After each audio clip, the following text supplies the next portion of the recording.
प्रश्न 14। आकृति में EF समानांतर चतुर्भुज ABCD के विकर्ण BD को G पर समद्विभाजित करता है। सिद्ध करें कि FG बराबर EG। तो पहले हम इसका चित्र बना लेते हैं यहाँ पे।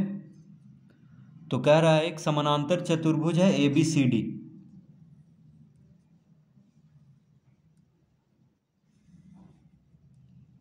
एक समानांतर चतुर्भुज है ABCD।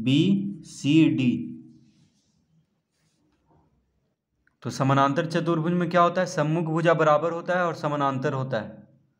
तो AB समानांतर है DC के और AD समानांतर है BC के।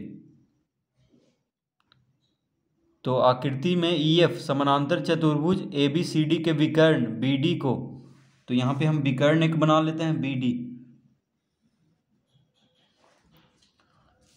तो विकर्ण BD को G पर समद्विभाजित करता है। एक EF रेखा है जो कि G पर, विकर्ण BD को G पर समद्विभाजित करता है। सिद्ध करें कि FG बराबर, क्या सिद्ध करना है, FG बराबर EG।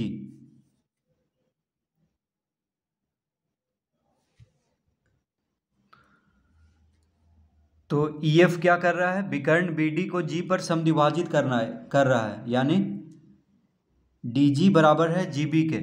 ठीक है, देखिए G जो है, G बिंदु BD को समद्विभाजित कर रहा है यहाँ पे EF G पर। तो DG किसके बराबर हो जाएगा, BG के बराबर, क्योंकि EF क्या कर रहा है, BD को समद्विभाजित कर रहा है G बिंदु पे। तो यहाँ पे हम लिखेंगे त्रिभुज DEG, त्रिभुज DEG और त्रिभुज BFG में। तो यहाँ पे हम त्रिभुज DEG, देखिए DEG और त्रिभुज BFG को लेंगे। त्रिभुज DEG और त्रिभुज BFG।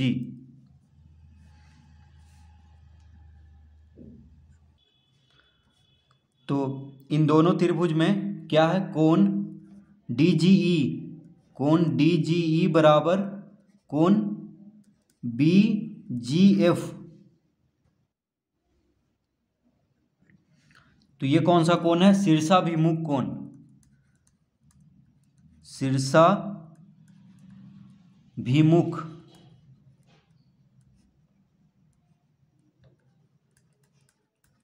कोण। तो देखिए त्रिभुज DEG और त्रिभुज BFG में ये जो कोण है, ये दोनों कोण आपस में बराबर होगा। ठीक है, क्योंकि शीर्षाभिमुख कोण है ये दोनों।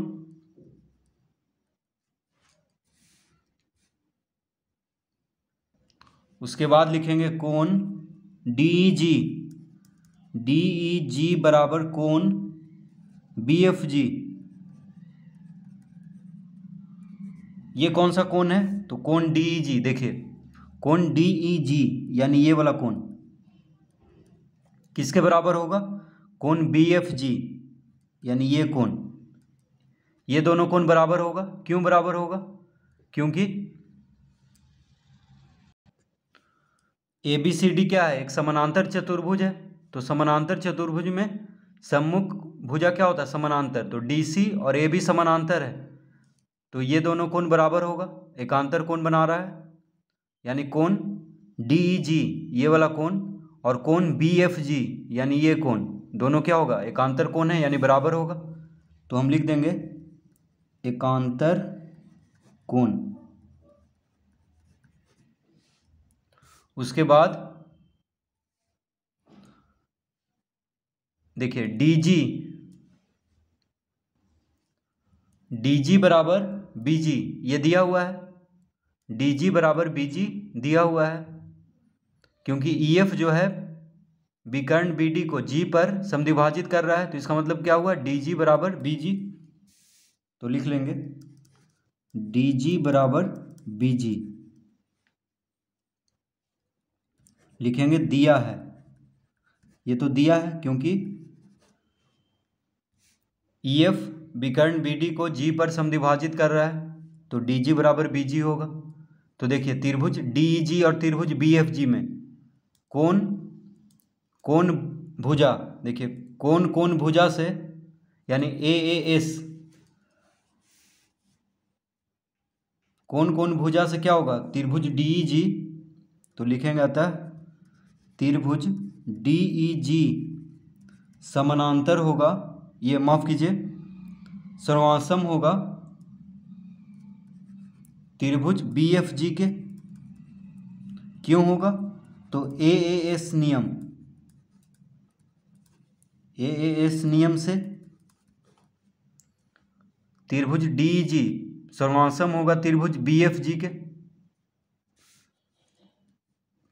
कौन कौन भुजा से, देखिए एंगल एंगल साइड यानी ए एस से, क्योंकि ये दोनों त्रिभुज में दो कोण और एक भुजा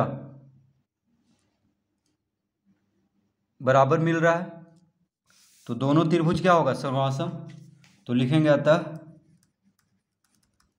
अतः एफ जी बराबर ई जी, एफ जी बराबर ई जी हो जाएगा, क्योंकि सर्वासम त्रिभुजों का संगत भाग क्या होता है, बराबर। तो लिख देंगे सीपीसीटी,